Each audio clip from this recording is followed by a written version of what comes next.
stage anymore. Welcome to the front of the stage. Yeah, Fun times. Okay, well, we can just how Lisa, you lead the show. yeah. I lead the show today. Exciting. Are you? Welcome, Real everybody. quick. Sorry, real quick. Are you good with this stuff on in StreamYard? Comments is for everybody. I think if you try and comment, then it'll come out as me. I'm not sure. Is it like a guest? Like I'm logged into StreamYard, so I'm not sure if you can post in the comments. So if you see a comment you want to reply to, you may have to get on Twitch. So that'll be twitch.tv/selfteachme. The, Okay. the private chat is us.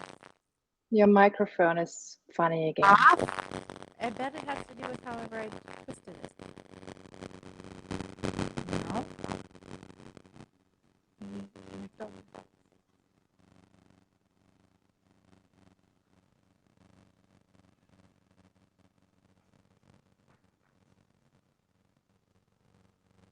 We can trim this video later, right? I tried.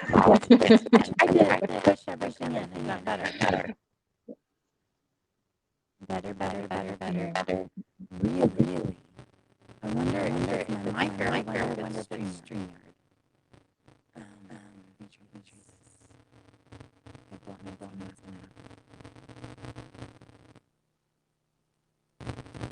Sanjay, you're muted. What about now? No, I think it's your XLR cable. Really? Is that So And when it's you, repeating itself like, oh, really, really, really? Is it? I kind of like it. It's Like when kind of yeah. interesting. Let me leave and come back. That's weird because I've been recording this week and I haven't had any trouble. Let me leave the studio. And it's just us. And it's just us. The Lisa and Sanjay show. Hey, The jingle.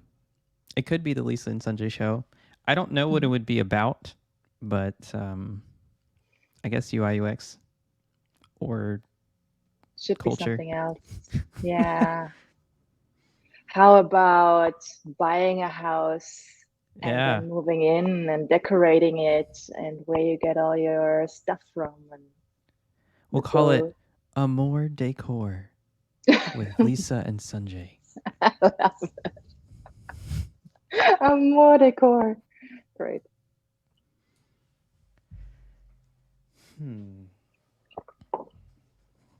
I think are we still live, technically? We're still live, yeah, but nobody's watching, I think, so that's good.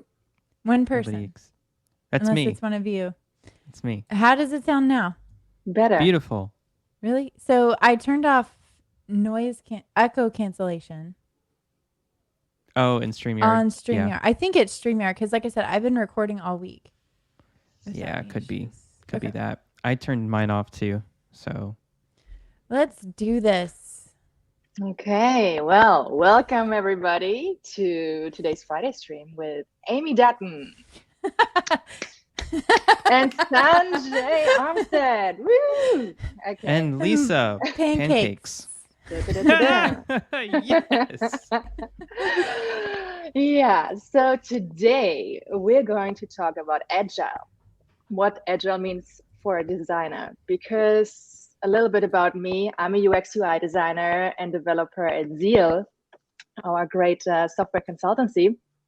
And I have a background in management. So I worked in agile environments before as a manager, as a project manager, as a team lead. But now I'm a designer suddenly because I decided I want to pivot. And yeah, what does it mean to work in an agile environment as a designer? What is your role? How does it change? So that's what we're going to discuss today. And that's why I am interested in this talk. Sanjay, what about you? I'm interested to hang out. But also I've actually wondered for many months since I started at Zeal. I come from kind of a just get things done. There's not really any sort of process to getting the things done. And when I came into Zeal, suddenly we're doing things with an agile methodology, and I didn't really understand how design would come into that. I think it made sense how development would come into that, especially with sprints and the different parts of that agile methodology. So I'm very, very interested in this conversation to see what we will learn. Great. So we have somebody who's come from freelancing and hasn't really worked in that agile environment.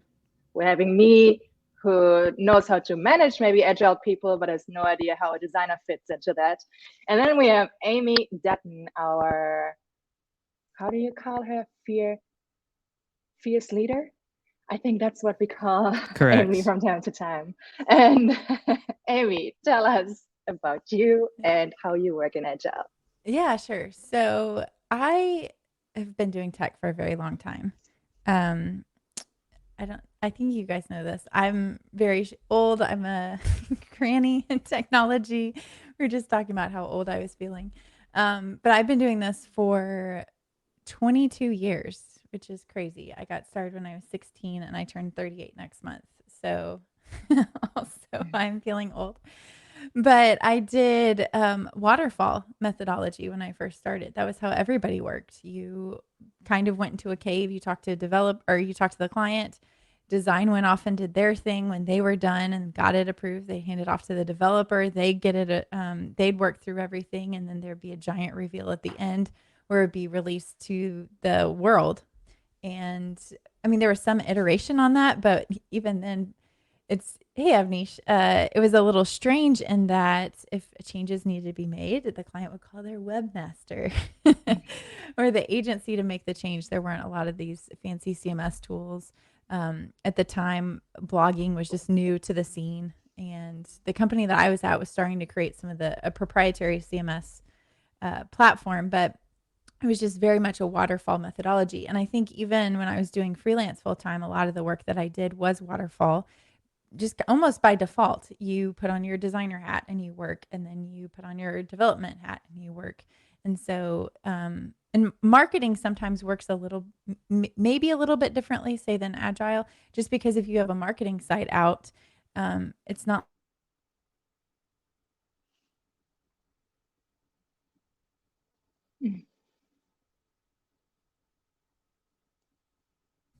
I think Amy froze. Yeah. Still waiting for it to come back. Any second now. Oh, Amy said the Firefox totally crashed. Oh no. That's why we don't use Firefox, friends. Just kidding, Westboss. I do love Firefox. Okay. I know. And she's back. You know what's interesting is Google is a major investor in Firefox, and I'm sure part of that is to get around monopoly stuff. Okay, so but anyways, when you're working on a marketing site, a lot of times you're not going to release the homepage before you release the contact page. You sometimes need those things to work in conjunction. So I think, a lot of times the marketing world is still in some ways a waterfall. You can still roll things out. Like, for example, we went ahead and launched the Zeal website and have plans for several other sections of the site that didn't make it into that V1 launch. But a lot of times those pages are going to roll out as the entire page. You're not going to see, say, the unstyled page first. It's going to be fully functional when it gets released. So I started working at Zeal almost 7 years ago and have been full-time with them for 3. So we have been agile the entire time I've been at Zeal, have about 7 years of experience, and I really love just the whole process of agile. Cool. But what does it really mean to be an agile designer? Because you have to do some pre-work, you have to do maybe some research, then you're like going and structuring the whole thing, wireframing, prototyping, and you have to prepare it until you're at that point that the developer can step in, right? So I want to answer this 2 ways, I think. Let me see if I can find this. Yeah. So the big thing I think about agile that a lot of people maybe miss or try and overcomplicate is that a big part of it is just iteration. What is the smallest chunk of work that you can release and then iterate on that? So if you go to agilemanifesto.org, there is a principles page where they outline the 12 principles behind Agile. So I can talk briefly through these if you want. I don't know what questions you have prepared, Lisa, and how that applies to design specifically. But a lot of those things still work. So for example, our highest priority is to satisfy the customer through early and continuous delivery of valuable software. So how that applies with design is you're talking about, we're doing discovery. We constantly have our clients in those meetings. We have the stakeholders, we have the project owners, the project managers. We're all having these conversations and trying to determine what is the earliest point of delivery. What's the smallest thing that we as a design team can go ahead and deliver? Sometimes that looks like UI flow diagrams. So we've talked briefly about that, where you're showing the data through how the data flows through the app. Some of it's a sitemap showing how all the pages fit together and flow. Some of it is storyboards showing, okay, if a user is to come to the site, this is the flow that I want them to follow. And so giving them those deliverables early and often so that you get feedback and you can get the best deliverable possible.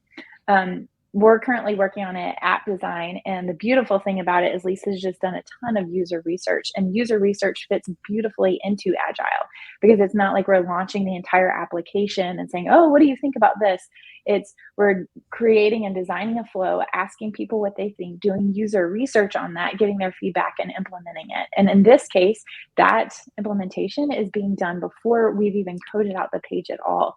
So we're able to iterate on the design and make it better before it actually goes out into the world. So the second principle is welcome changing requirements even late in development. Agile processes harness change for the customer's competitive advantage. So I think this might be a harder principle for a designer, because a lot of times when I'm designing, I kind of almost think of it like a puzzle. I know I have to get all these elements on the page and trying to figure out how they're all going to fit together. And one of the most frustrating things to me is when I get everything to finally fit, I show it to the client and they said, oh, we need this one piece. We forgot about this. And it feels like you're trying to shoehorn a piece that you didn't compensate for early on into this design. And I think even in Agile, sometimes you have to be careful because you start to look at products sometimes after they're well into their life cycle, and it looks like you have a whole bunch of disjointed features that haven't really been thought through. But some of that has to do with this principle. You want to make sure that you're able to pivot and change easily. So I think there's better ways that we can document our process so that you can be agile and don't have these disjointed pieces. If you're looking for a specific example, I immediately think of Outlook calendar. If you look at it and you click to add an event on a calendar, like in their pop-up window, if I remember correctly, all of the action buttons are at the top, because like if you go to Word, all the action buttons are at the top. You open the pop-up, all the action buttons are at the top. If you click on the preview like event inside the calendar, your action buttons are all at the bottom. And it drives me crazy that there's a pattern break there, because I'm used to either going to the top or the bottom, like pick a place. So I was talking to actually a VP of product or VP of design, and she was saying, yeah, like that's because they probably had two different teams that weren't aware of what the other person was doing. So that's one. You can still be agile, you can still iterate on things, but you have to know what the left hand and the right hand are doing. You have to work together. And the good thing is for us, we have a lot of these agile ceremonies is what we call them. And that's the perfect opportunity to bring those things up. Does anybody want to say anything? I'm just like gabbing. With ceremonies, you mean the stand-ups and the retros? Yeah. Actually, I'll let somebody else talk. Sunjay, do you want to explain what some of those ceremonies are? Sure. And hi, James. Welcome to the stream. Is James in there? I am just talking away. This is the problem. Put a microphone in front of me. And I don't know who that other person is. Hey, Zane. Yeah, so... It's Zane. He's fantastic. Oh. You're not late. You're never late. We're just might be early. So Agile ceremonies. I'm new to Agile, so please jump in, both of you, if I get it wrong. So there's a few. One of them is a daily stand-up, and the daily stand-up we look at. Well, it depends on the team, right? So for Zeal, we look at some of the things that we found interesting during the course of the day. And then we give project updates and any business updates. It's more of a company stand-up, not necessarily for a specific project. If we're talking about a project based stand-up, typically we would talk about the things that we're working on, some blockers that we might have. So blockers are things like, hey, I'm working on this thing and I'm stuck, or like I'm waiting for so-and-so person to give me the thing that I need to get this done. The next thing that we have are IPMs, which are iteration planning meetings. Those I'm a little bit less clear on, Amy. I think iteration planning meetings are more like every couple weeks to kind of look at the things like the queue of things that have been done, and then make a plan for like the next sprint. Is that right? Close. Close? Close. Okay. Correct me, please. So an IPM stands for iteration planning meeting. And the whole point of that is to plan the next iteration of work. So when you said, I think they're 2 weeks, it really depends on the client and what what sprint they're on, whether they're on a 2-week sprint or a 1-week sprint. So we like for a lot of our clients to be on a 1-week sprint. So ideally you should be having an IPM every week, but I have worked on projects where they're on a 2-week iteration. And as you said, the whole point of that meeting is to talk through what is in the queue, talk through the backlog. A lot of times we'll point stories. So a project manager will go through and just like put in the ticket, they'll fill out a story, and a story follows a simple formula. There's a couple of variations depending on how you like to write your stories, but we use as a user. Actually, let me write this out. In order to, as a user, I want to. Sometimes you'll hear people say as a user first, in order to, I want to. But the reason that we do in order to first is really to highlight the why at the beginning, because that's the whole point of the story, is to be able to do that. And that why becomes the title of your ticket. Hopefully, the stories have been worked through a little bit, usually with the project anchor or the engineering lead, to make sure that all the information is there. And then in the IPM meeting, the designer can comment like, this is how I expected the iteration or the interaction to work. This is what I intended here. They can answer different questions that the dev team might have. Cool. So before you were talking about what Agile means as a designer, when you purely focus on the design, so that you iterate, that you maybe push out or send the client just a flow or just one thing and then iterate on that again. Now we're shifting to how you work in an Agile environment with the developers together. So in these IPMs and in the different ceremonies. So how do you see your role in that? So a lot of times I'm working ahead of the dev, to make sure that they have the design components that they need.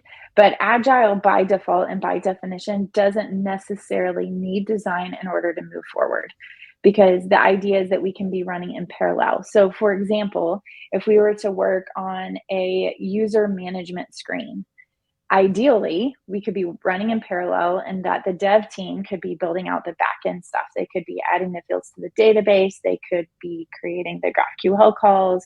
They'd be writing queries, getting information on the page. And then by the time I'm done, the design is ready and they can build in the front end. Or if I've already done the front end pieces and handed out in a storybook file or something like that, then they can just connect those things. They can connect those wires together. And then other times, if I'm ahead, then we're able to attach the design to the story, and the developers get a feel for exactly how it's supposed to work before they even start, even on the back end, which I think is probably their preference, just so that they have an idea of everything that needs to be involved, but it doesn't have to necessarily be that way. I do want to point out one thing that I found interesting. You talk about iterating. I think in one of the previous streams that we did together, I talked about Andrew Draplin's method. Like, that's how I do all of my illustrations and logo design and things like that. So basically, Draplin's method is like, you make a square, then you duplicate. He says, dupe it. And he's like, duplicate it, and then like round the edges, and then duplicate it again, and then add something to it, and just keep going. And Sorry. Yeah, where is your coffee? Do it. Oh, you said Where's- Andrew. I was like Aaron Joplin. Threw me off Oh, for a minute. is it Aaron Draplin? Yeah. I thought it was Andrew yeah. Draplin. No, This I whole don't think time. so. This is awkward. Sorry. Sorry. Aaron. I'm Mobby. pretty sure. Yeah. Yes, that's Lisa's real background. It doesn't look like it, but it is. So, oh, where's my coffee? I thought you were just saying that, Sunjay. I'm almost No. done with it. I'm gonna James be wants some done more. by the time we get to the other stream. Um, I'm in an Airbnb, James, so that's why it looks so Yes. amazing. Lisa is slow matting. I'm so sorry, Sunjay. We totally interrupted your train of thought. You Lisa are is fine. slow matting, and she is currently in Detroit. So, Yeah. okay, Slow matting continue. around the Great Continue Lakes. on. So you're talking about Aaron Draplin and iterating. He has a square. You say duplicate it. Yes. So I just find that interesting because at first, when we started this conversation, it almost felt like design is kind of maybe partially incompatible with an agile workflow. Just the way that design has typically functioned, it doesn't mean that it can't be. But I find it interesting that there are things inherently about design that is hilarious. I'm totally paying attention. We all are distracted.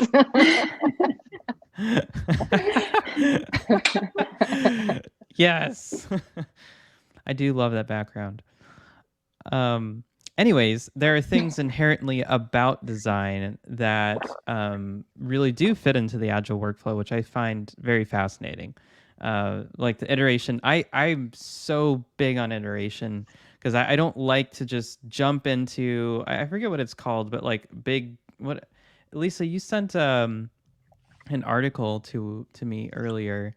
It's called like BDuff or something like that. Big something, I don't know, like a big giant design first. Like you just make this big high fidelity design. Like I'm not really into that. That's not the way I design.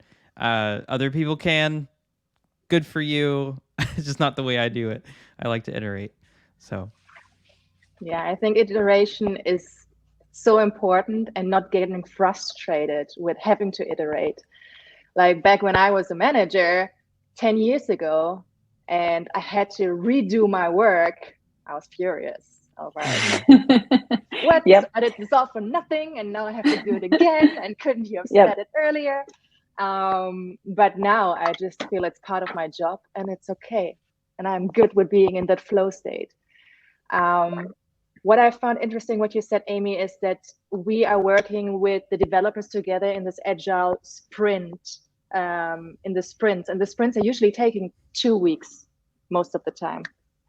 How do you iterate on something within those 2 weeks? So you get feedback from you have to test something, right? And then you have to iterate on it, and then you should test it actually again before you give it to the developers, before they're doing all that work to code it out. So I wonder if you feel any time pressure or stress to go through that process with the developers. I never do. And I think that's one of the things that I love about Agile is that we talk about this quite a bit at work. It's just take the top ticket. That's all you have to worry about, is take the top ticket. And we've worked for clients before that are really concerned about velocity. So velocity is the average number of points. So if you're assigning points to tickets, the average number of points that your team is able to get through in a sprint. So if you have more people on project, the idea is you have an increased velocity. You're working through more points and things like that. But we've always been encouraged at Zeal just to focus on the ticket. Just do your job, focus on do that well, and don't worry about the points, don't worry about the velocity. The velocity really should be a lagging metric that just helps you plan for the future. That's really all it should do, is so that you can say, okay, if we're pointing these things out and we have 40 points left and we've only been tracking it 10 points per week, I can guess that it's going to take about 4 more weeks. But even then, it's not like we have to have this done in 4 weeks. It just gives us a better estimate for what's to come. And I think it's a lot easier to plan for the future. And know than if I were to say, oh, I think this might take me about a couple weeks to do the project. Well, that's just a number that I'm pulling out of the air that sounds nice, makes the client feel happy. But velocity is actual metrics and data that you can hang your hat on and speak to confidently. And shouldn't, I mean, while you're asking that question, Lisa, it kind of occurred to me, shouldn't, maybe Amy, you can help with this. So technically, shouldn't the design be one sprint ahead?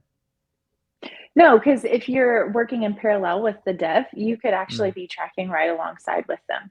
So a lot of times it really depends on the role that the design is playing in the project. So maybe you're thinking about another client that we have where design does a lot of the R&D role. So what that looks like is in this case, the COO will have an idea and she'll say, okay, I think we should do this on the project. Will you design out what it'll look like? So I'll design it out. We'll prototype it. She'll take it to the leadership team and says, this is really what we want to do in the next quarter as we're planning.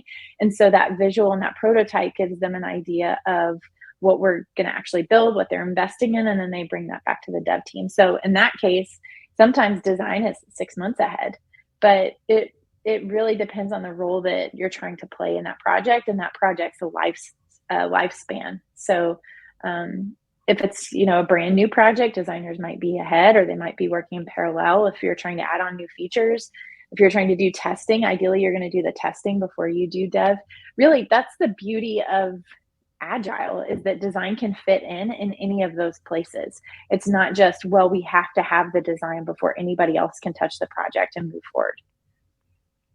Has it ever happened that a developer was waiting for your designs? Oh, yeah. For you to finish?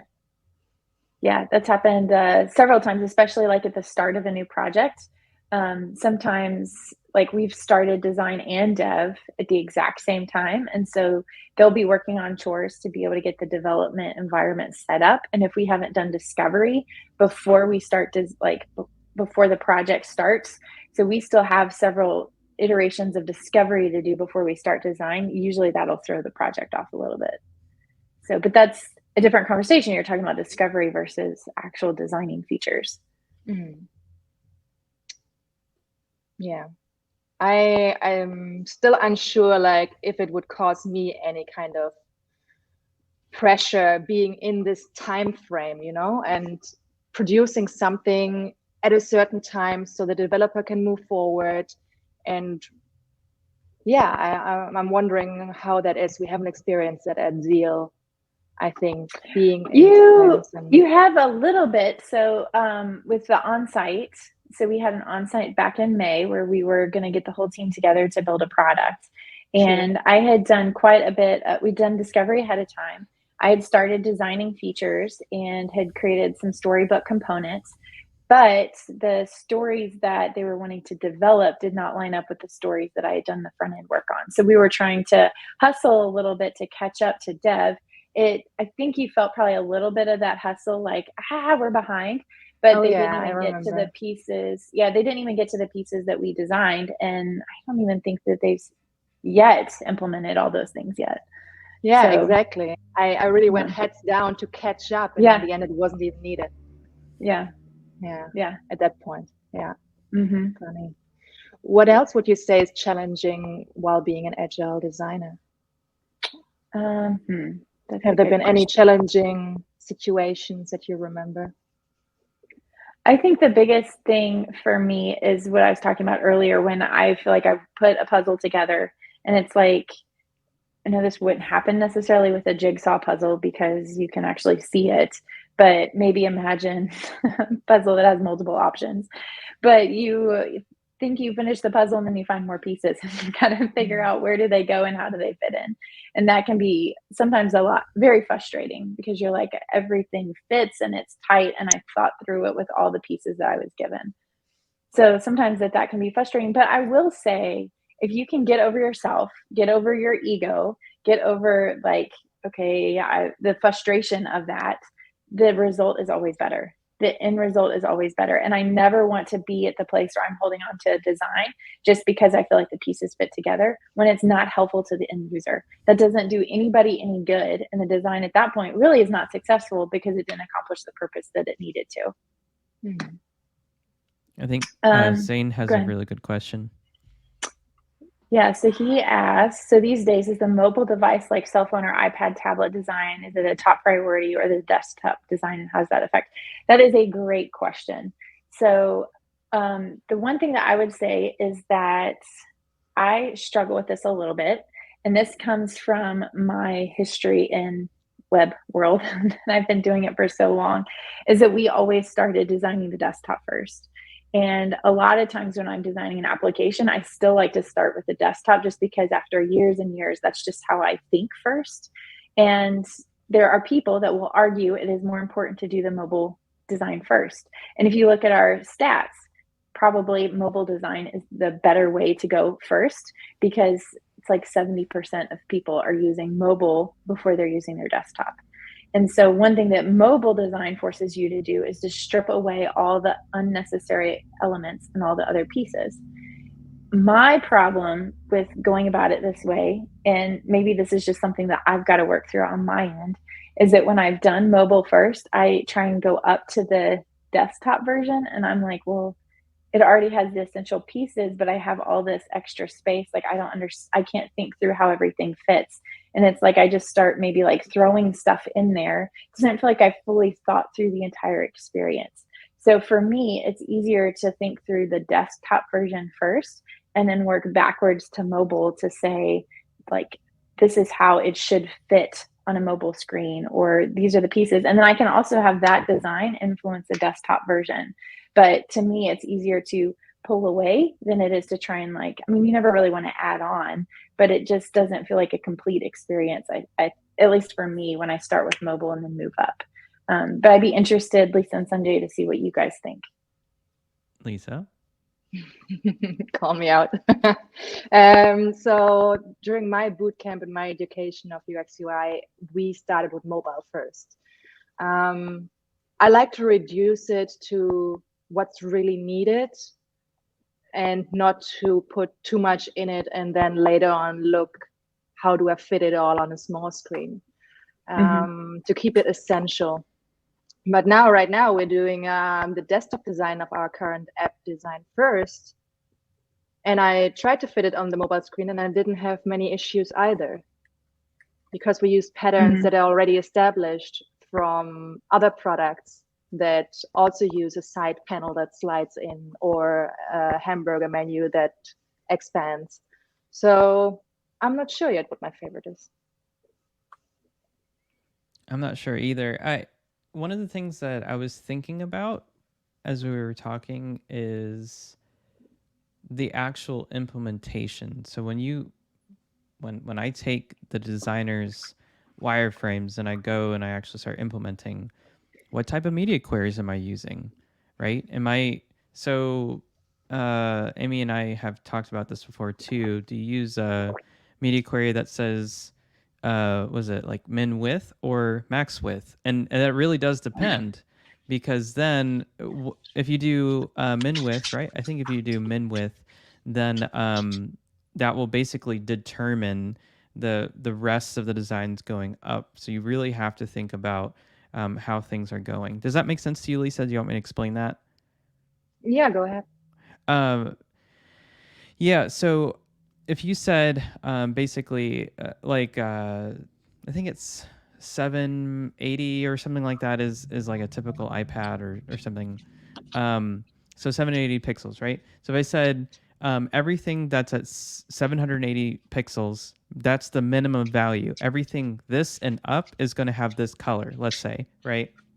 That means that anything below won't, but everything above will. So if you set that value really short, like a really small value, like 480, let's say, like a really small device, then your styles are being applied to more devices that are of greater screen size. So I think in a way that's, at least that's how I would implement a mobile first design. Sorry, is what, min or max? I think it's min. No, yeah, min. Yeah.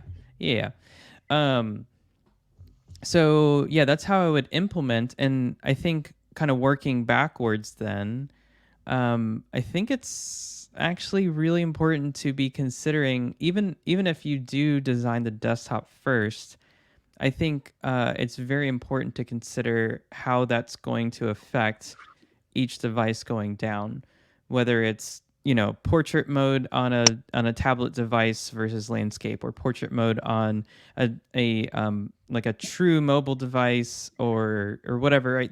And now we have all these different sizes of screens, so how can we make things responsive? Let's see. Yeah, Avnish said he thinks it depends a bit on the target audience at the end of the day.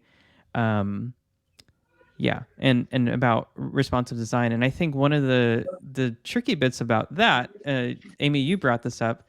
There's kind of a difference between apps and marketing sites, and responsive design kind of depends, because there might be some web apps that are more meant for a desktop audience, right? And so I don't know, I'm curious what you think about the difference between those two. Memento. It's fine. Lisa, what about you? What do you think? I think ideally, what you said is that you design with the other screen sizes in mind, in the back of your head, you know? Because we were designing now our current app just desktop, and then suddenly after a couple of weeks or months, it was like, what about mobile? We should have thought that along the process already, while designing the first screen, while designing the second screen. Yeah. Well, and you think about it too, you have a lot of times a website experience, and then if you're talking about a web application, then you have its own native app, and a lot of times those designs don't look anything alike. Or if you even look at, say, facebook.com versus the Facebook app, the experience is slightly different based on what you're able to do in each. So, you know, I think that that's kind of interesting when you think about what you should include and what certain behaviors should be and that kind of thing.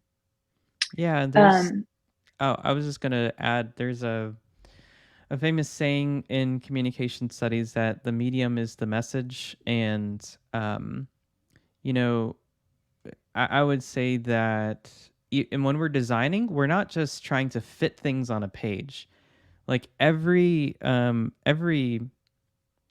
device is a different medium in a sense, and it should have a unique and well-fitted experience. So I don't think it's a matter of, okay, how can we just like stack these things and or whatever. It's like, if we stack these things, what type of experience does that have on the user? Are they going to be able to meet their goals? Are they going to be able to actually do the thing that they came here to do?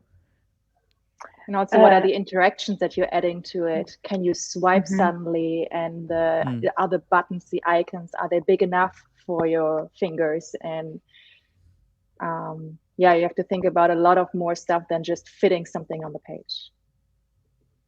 I want to drive home the medium as the message, because that's just such a great line. And maybe that's because I did mass comm in school. But for somebody that's new to that concept, am I pausing?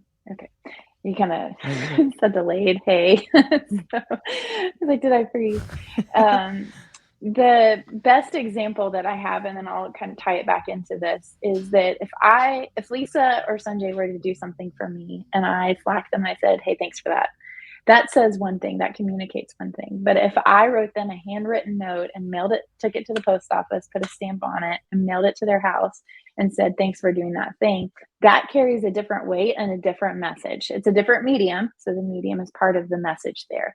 That handwritten card is part of my thank you versus that Slack message that was just a flippant thank you.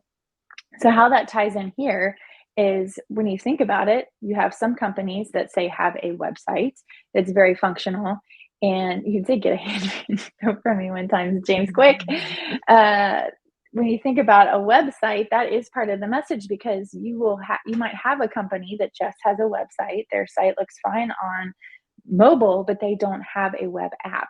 And so we had a client that we were doing work for, and that was a big concern of theirs. An initiative that they had was to create a dedicated mobile app because it would add authority to what they were doing. That was part of the message there, that they weren't authoritative because they didn't have an actual dedicated native app for the device, which is very interesting.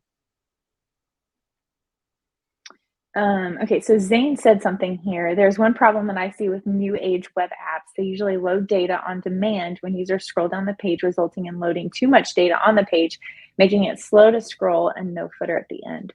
So I think, there's a balance there, because if you can delay the load, then the first paint is what they call it. The first piece that you see will load faster. But you do have to be careful sometimes with that footer piece, because I've tried to chase a footer on the page before as content loads, and it keeps pushing the footer further and further down. So, but I think, very frustrating. Yeah, I think it depends on the piece. I know, like Facebook, that's how they handle their news feed. Medium does the same thing. I think for me, the frustrating piece about Medium is sometimes it takes me a minute to realize that I went into the next article. But I mean, that's what they want. They want you to just like a binge, keep reading, keep reading, keep reading. Cool. So I tried to summarize it now. Not sure if I get it right, but agile means for the designer that you just be agile in your approach, that you just iterate, that you're just in this flow of iteration, pushing something out, iteration. And when you're working together with developers, then you're trying to work parallel on pieces bit by bit by bit. And that is kind of what agile means for the designer. Or would you like to add something?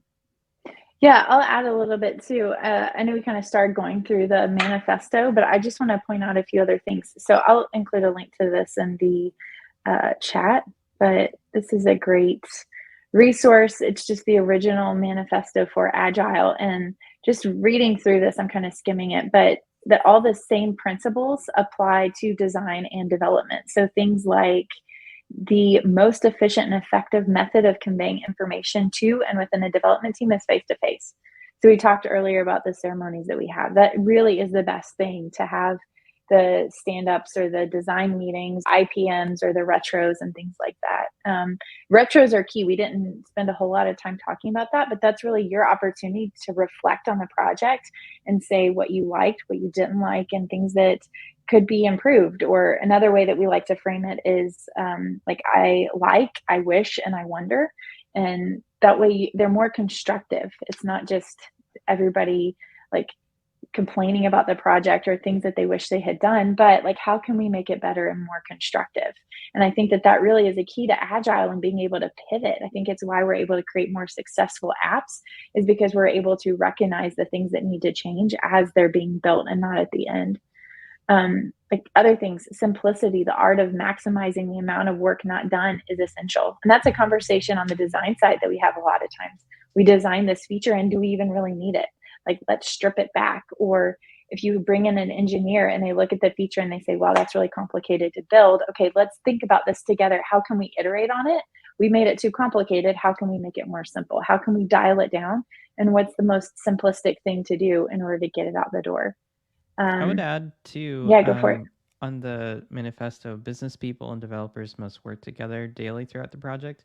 I'm all about an integrated approach. I mean, it's so important for teams, even if they're not cross-functional, meaning that you have people working on multiple different things. It's really important for those teams to know and understand the day-to-day, and know and really have a solid grasp about like what the barriers, the blockers, and the wins are for every team. Because ultimately, and I think Amy, you mentioned this, like about the Microsoft thing about Outlook. You know, if teams aren't communicating, then we're going to be building software that's disjointed and that doesn't really help the user. Yeah. Another great one on here is Agile processes promote sustainable development. The sponsors, developers, and users should be able to maintain a constant pace indefinitely. And I think we were talking earlier about this, like timeline and rush to get stuff done. And yes, there are seasons of that, like when we're trying to hit goals or milestones for our quarter, things like that. Every business is going to have that. But the point is to have like a work pace that is sustainable. And I think that's one of the things that I've appreciated the most about Zeal is the work-life balance. We've talked about it before. If we're on late at night, never happens to me, but if I'm on late at night and poke my head in Slack, and I will get messages like, go away. Like it's after 5, go away. And that's so healthy to keep each other accountable to that, because the thing is, it's not sustainable. It's not sustainable for you to work, 60 hours a week to get a feature out. It's not sustainable to build an entire application in a month just to get it to go to market. You want to do something that's sustainable and that's going to foster like healthy attitudes with your team. So, and I think we do a good job of that on both the design and the development side.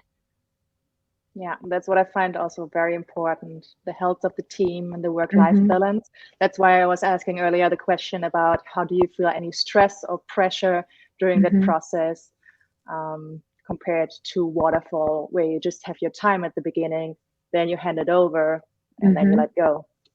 Yep. Right.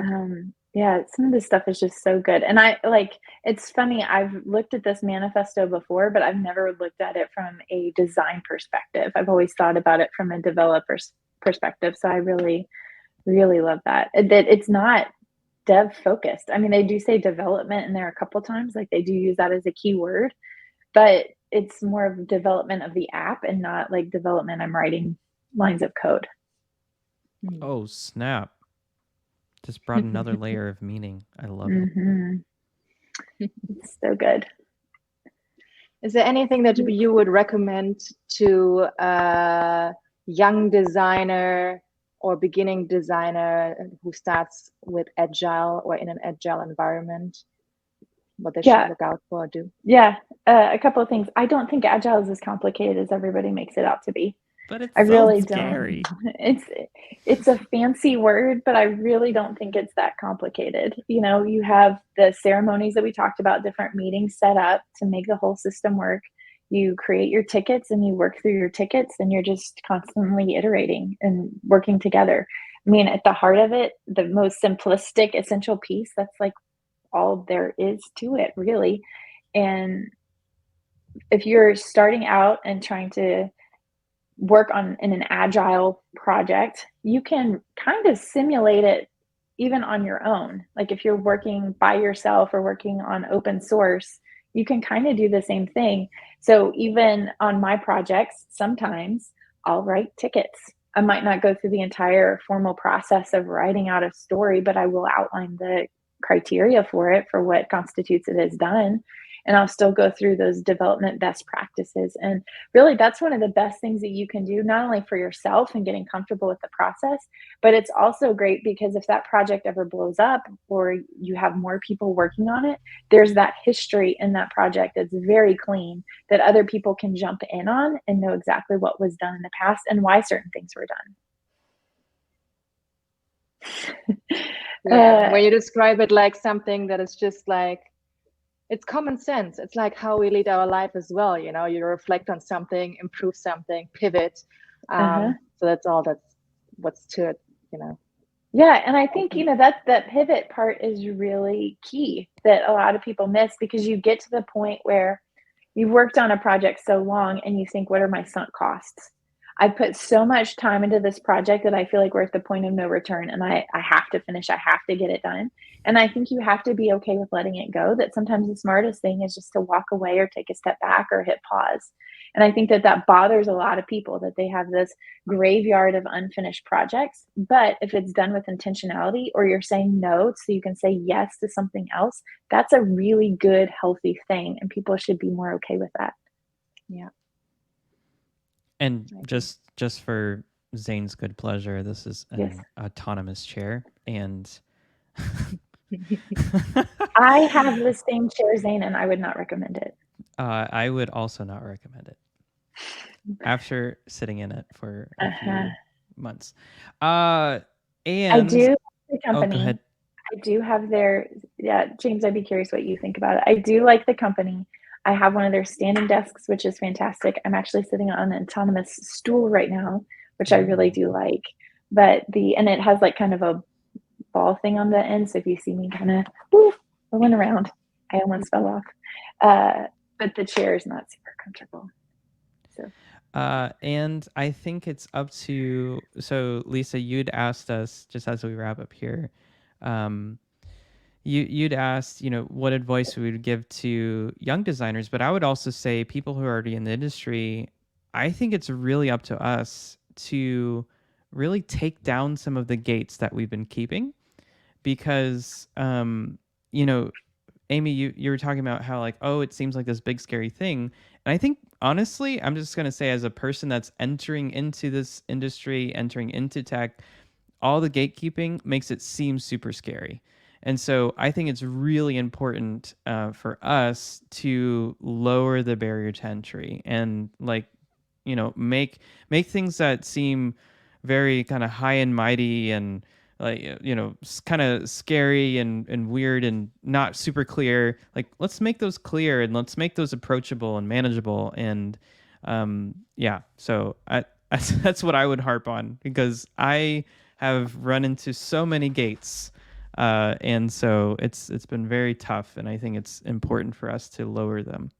So yeah, that's why I appreciate this conversation, to make it clear what it means. I was like, agile, what does it really mean? What is it? It's this huge word that hangs over every agency. About Fight Club. So yeah, it was great catching up with you and talking about this. I think it's now clearer for me. I'm going to write a blog post about this to really cement my learnings, and I will push it out on our Zeal website so you all can read it. Awesome. Love that. And if I could raid James's channel, I would, but it's not for another hour. James and I will be on his channel in an hour talking about things. I don't lame. I don't think I don't think that we have a guest for today, but I really want to ask James about content creation full time. So he's gone out on his own 2 weeks now. So 1 week of vacationing in Chicago and then 1 week of solo content creation. And I would just be curious to hear from him. So I'm definitely I hate this word, pick his brain. To me, that's disgusting. But I'm going to pick his brain about week 3. Hey. Pick his amygdala. This is making me so uncomfortable saying those words. Pick his brain. I'm going to pick his brain about content creation full time. So stay tuned. Mind for insight. Assess his mind. It sounds like I'm going to do a scan. So James Q Quick on Twitch at 10:45 Central. Well, 11. I'm jumping on at 10:45 to make sure my camera works, but we'll be on at 11 Central. So tune in. And Zane, it was so good to see you in the chat. I miss seeing you. Really, I just see your name and whatever comments you post. So, but anyways. I appreciated your comments. Avnish is great too. I'm not sure if he's still around. And James, I should give a shout out. We like you to too, my James. Fellow content creator. Oh man. Okay. Let's go. Bye-bye. To a meeting. Thanks everybody. Stand up. Our ceremony. Our ceremony.